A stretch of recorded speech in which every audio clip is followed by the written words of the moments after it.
Hello, good morning. आप सभी का ऑनलाइन क्लासेज में स्वागत है। आज हम बात करते हैं बीए पार्ट फर्स्ट।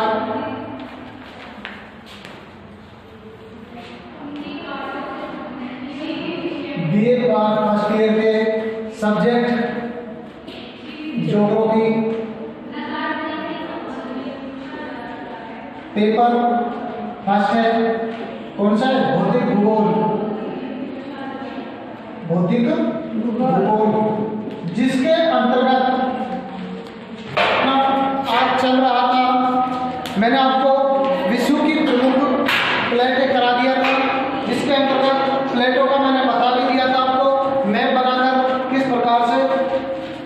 ठीक है, उसके बाद हम बात करते हैं प्लेट विवर्तनिकी के प्रमाण।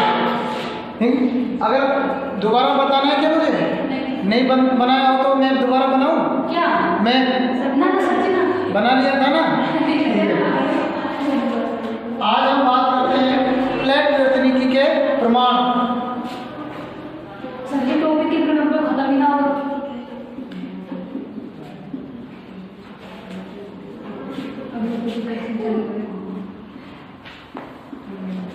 प्लेट विवर्तनिकी के प्रमाण अर्थात ये कैसे सिद्ध होता है कि प्लेटों में हलचल होती है, हम कह सकते हैं गतिशीलता होती है। ये सभी हम बात करते हैं प्लेट विवर्तनिकी के।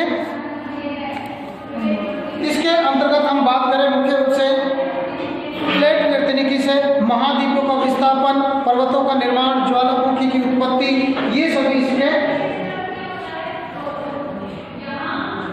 देखो हम बात करते हैं प्लेट विवर्तनिकी सिद्धांत के प्रमाण के। प्लेट विवर्तनिकी का अर्थ क्या है? किससे लगाया जाता है? हलचल से, हम कह सकते हैं गतिशीलता से। अब ये गतिशीलता को किस प्रकार से शो करता है कि गति, हम कह सकते हैं गतिशीलता होती है, उसका हम बात करें महाद्वीपों का विस्थापन।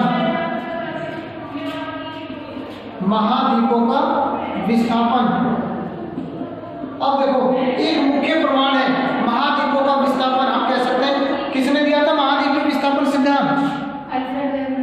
वेगनर महोदय, या कह सकते हैं अल्फ्रेड वेगनर महोदय ने सन 1912 में अल्फ्रेड महोदय ने ये सिद्धांत दिया और बताया था कि महाद्वीप विस्थापन सिद्धांत प्राचीन काल से, कह सकते हैं महाद्वीपों का विस्थापन या कह सकते हैं गतिशीलता प्राचीन काल से हो रही थी और आज भी इनमें विस्थापन हो रहा है, यानी एक स्थान से दूसरे स्थान पर खिसक रहे हैं। दूसरा दिया था प्लेट विवर्तनिकी से पर्वतों का निर्माण।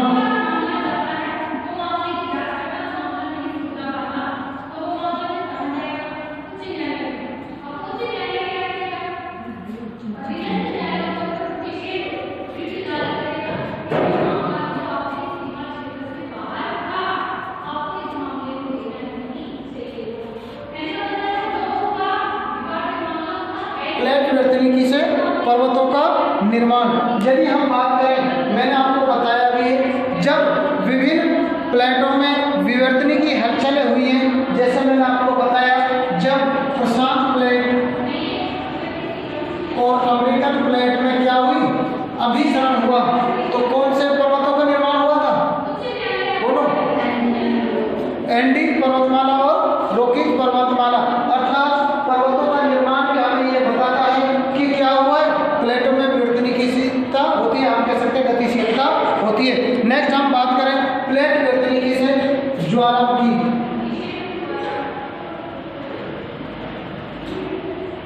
ज्वालामुखी की उत्पत्ति। अब हम देखते हैं ज्वालामुखी की उत्पत्ति कब होती है? जब विभिन्न प्लेटों में हलचल होती है, और जब हलचल होती है तो उनके मध्य में क्या होता है, दाब कम होने के कारण दुर्बलता मंडल के माध्यम से अंदर का जो लावा है वो क्या करता है, बाहर ज्वालामुखी के माध्यम से निकलता है। उसके बाद में हम बात करें भूकंप भी इसका प्रमाण है।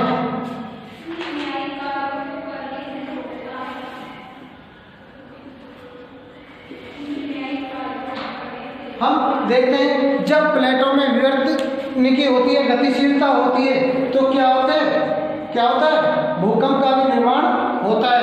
नेक्स्ट हम बात करें, मोस्टली तो आपके कितने हो गए, 1 2 3 4 हो गए ना, बस बहुत ही है ना। उसके बाद देखो हम पर्वतों के निर्माण की हम बात करें तो सामान्य रूप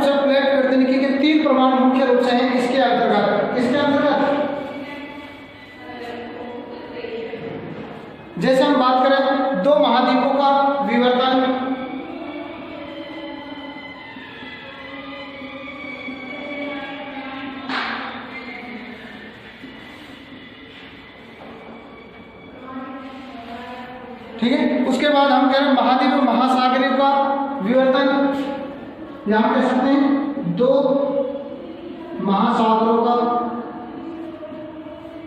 विवर्तन।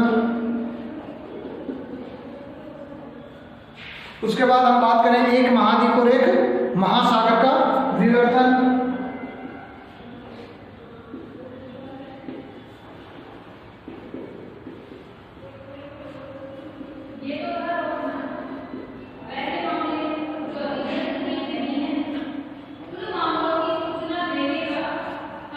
ये सभी प्रमाण भी हमें क्या बताते हैं, प्लेट विवर्तनिकी के बारे में बताते हैं।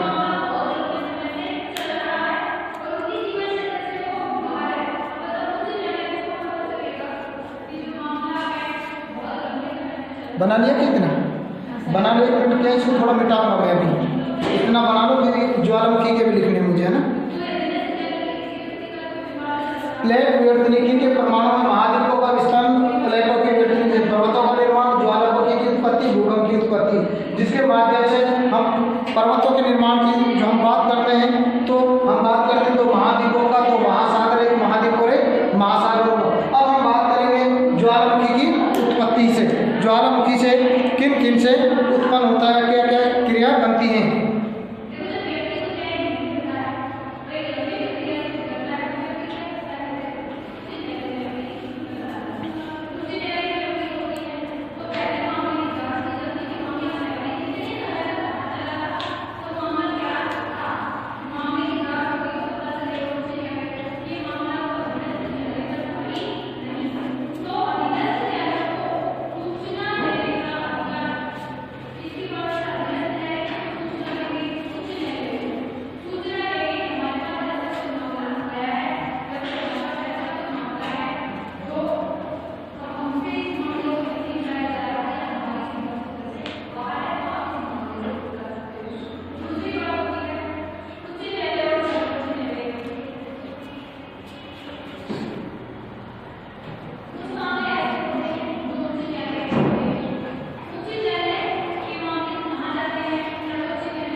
नहीं दिख रहा है।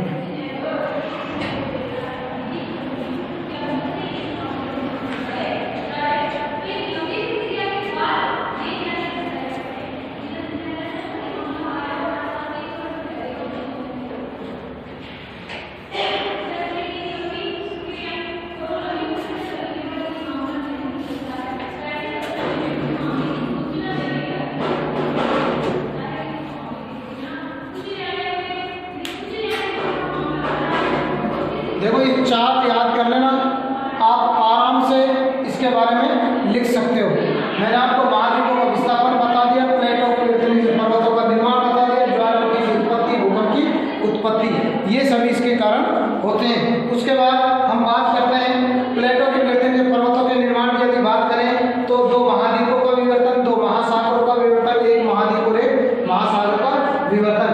उसके बाद हम ज्वालामुखी से, मैंने आपको बताया था कटक का बताया था ना, कौन सा एस आकार का कटक किस महासागर के मध्य है, बोलो। अरे एस आकार का कटक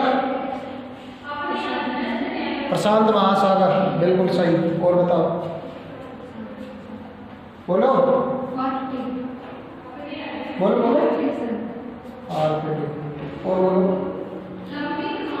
अरे अरब महासागर है, अटलांटिक महासागर, प्रशांत नहीं है। इसका मतलब पढ़ते नहीं हो आप, जो नोट्स बनवा रहा हूँ वो बस घर पे ले जाकर फेंक देते हो आप इनको।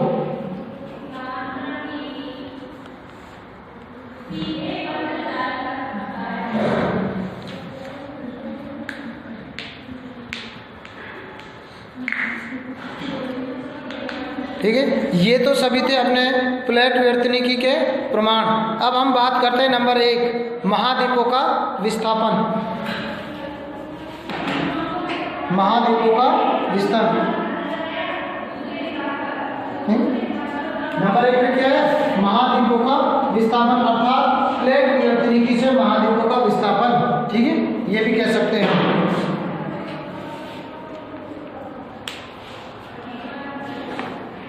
मिटा दो ना ये सारा, लिखो इसमें महाद्वीपीय विस्थापन सिद्धांत, महाद्वीपीय विस्थापन सिद्धांत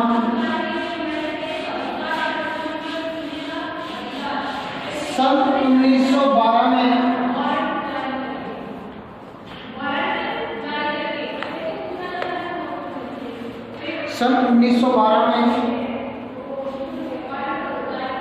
वेगनर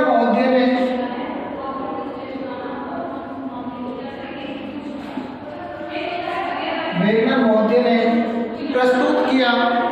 पूरा नाम लिखना चाहता अल्फ्रेड वेगनर। वेगनर महोदय ने प्रस्तुत किया और कहा कि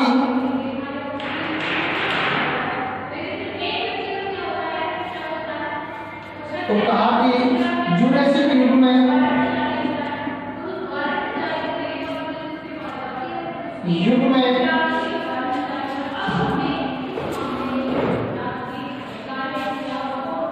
संपूर्ण महाद्वीप एक पिंड के रूप में था। संपूर्ण महाद्वीप एक पिंड के रूप में था जो आपस में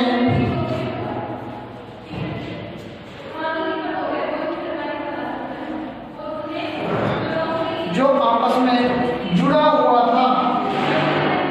मैंने आपको बताया भी था, संपूर्ण महाद्वीप के पिंड के रूप में, यानी पिंड था जो आपस में क्या था, जुड़ा हुआ था, जिसे वेगनर महोदय ने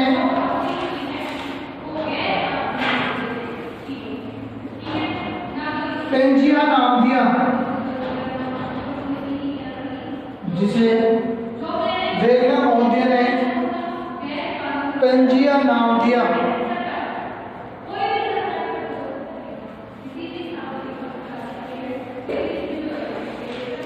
यह चारों ओर से जल से घिरा हुआ था।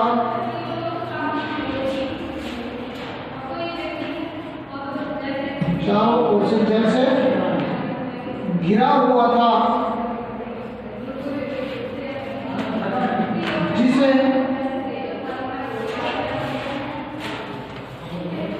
वेगनर महोदय ने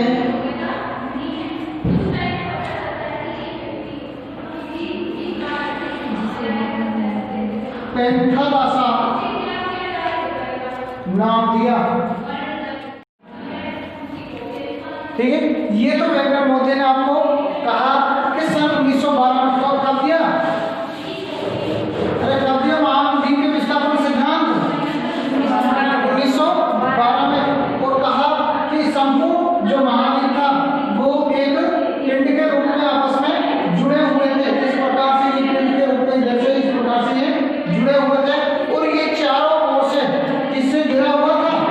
जल से घिरा हुआ था। ये उत्तरी भाग को वेगनर महोदय ने जो क्या कहा, वेगनर महोदय ने 1912 में इसको क्या कहा? पेंजिया कहा। और इसके चारों ओर को क्या कहा? पेंथालासा। और कहा कि जुरासिक युग में इस पिंड में क्या हो गया? हलचल हुई, जिससे इसके दो भाग हो गए। उत्तरी भाग को क्या कहना है? अंगारा लैंड, जबकि दक्षिणी भाग क्या कहना है? गोंडवाना लैंड।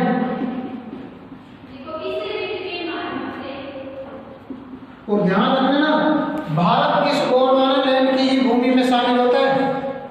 गोंडवाना लैंड। लिखो, क्या लिखा है आपने? जिससे उत्तरी भाग को वेगनर महोदय ने अंगारा लैंड तथा दक्षिणी भाग को गोंडवाना लैंड कहा। गोंडवाना लैंड कहा।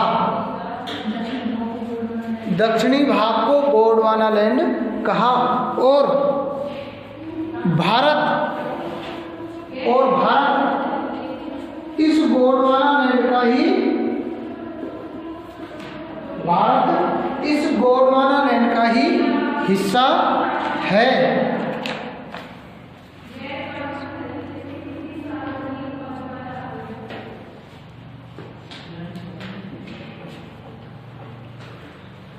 भारत इस गोंडवाना लैंड का ही हिस्सा है। क्रेटेशियस युग में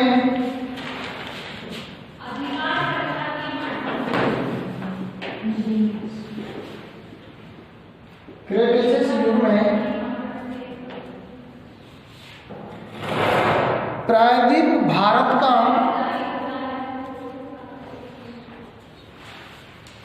क्रेटेशियस भी बोल देते हैं, क्रेटियस भी बोल देते हैं, ठीक। क्रेटेशियस युग में प्रायद्वीप शब्द बोला हुआ ना, प्रायद्वीप भारत का खिसकाव हुआ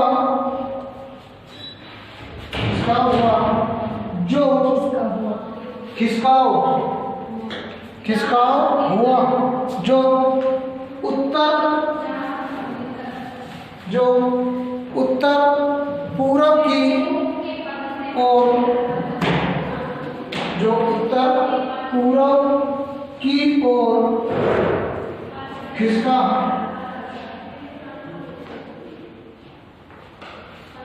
जो उत्तर पूर्व की ओर खिसका, जिससे देखो भारत इसका हिस्सा था।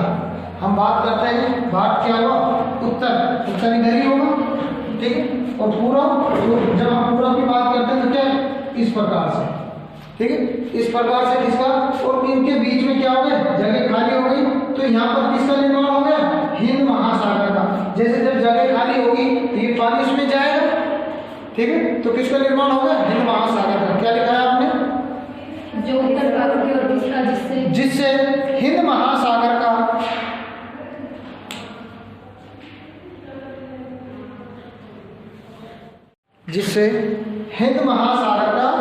निर्माण हुआ। उसी आधार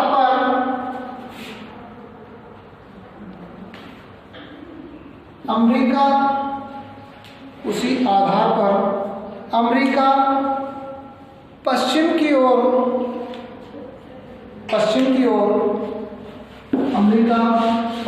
ओर खिसका, जिससे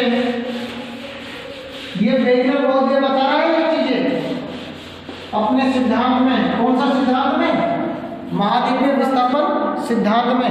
पर अमेरिका पश्चिम की ओर खिसका, जिससे अटलांटिक महासागर, या हम कह सकते हैं हिंद महासागर, अटलांटिक महासागर या हिंद महासागर का निर्माण हुआ। अंध क्यों कहते हैं इसे अंध महासागर,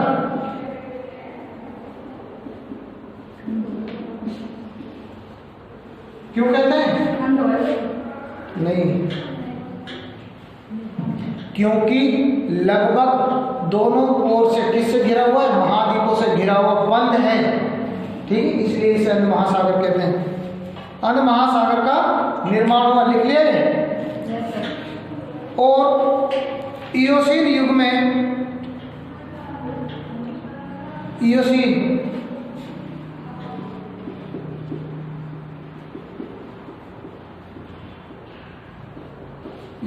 युग में ऑस्ट्रेलिया अंटार्कटिका से, देखो वो तो अटलांटिका था, ये है अंटार्कटिका, ठीक है। इयोसीन युग में ऑस्ट्रेलिया अंटार्कटिका से अलग हुआ,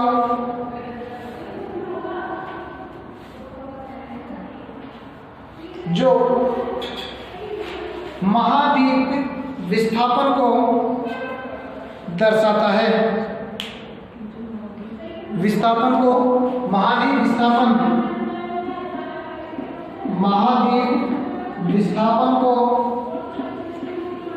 दर्शाता है,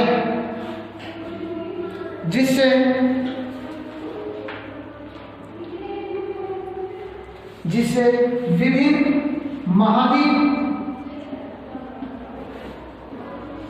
व द्वीप तथा महासागरों का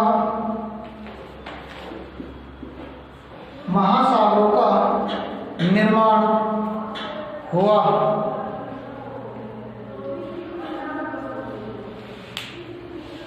यह